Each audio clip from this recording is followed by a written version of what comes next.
টাকা পাই না, উল্টো বউ বাড়ি না সেদিন শ্বশুর বাড়ি গেল, মুখে লাঠি ধাক্কা মারে দূর করে খেতে দিয়েছে।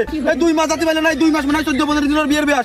শ্বশুর বাড়িতে নতুন গাড়ি নিয়ে আসে, হিরো হোন্ডা গাড়ি, সেই লাল কালারের গাড়ি, কি সুন্দর। ও সুমিন্দি, তোমার কি হয়? তুমি বিয়ে করতে পারো না, তোমার এন্ট্রি নাই কি? সবসময় জিজ্ঞেস করে এন্ট্রি নাই, তোমার নেট পাই না।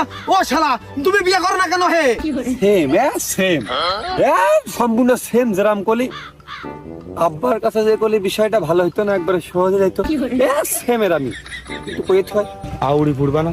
ও শালা, কাশেমের দেখে শিখতে পারো না, কাশেমের দেখে শিখতে পারো না। কাশেম আমার কাছে নিম্ন পর্যায়ের ছেলে, নিম্ন বংশের ছেলে, নিম্ন পরিবারের ছেলে, একদম দরিদ্র পরিবারের ছেলে। কি মেয়ে বিয়ে করে দেখেছি শালা, বিয়ে করে এনে শ্বশুর বাড়িতে মোটরসাইকেল নিয়েছে। ও শালা, তুমি পারো না? সেম এই সেম কথাটা তুই আব্বার কাছে যে আব্বার কানে পানি দিলি, বিষয়টা কত সহজ হয়ে যায়। সহজ হয়ে যায় আব্বার কাছে যে কো। ও শালা, আব্বার লাগবে কা, আব্বার লাগবে কা? কাশেমের কি আব্বা লাগিল নাই? কাশেম নিজের কাজে নিজে বিয়ে করি।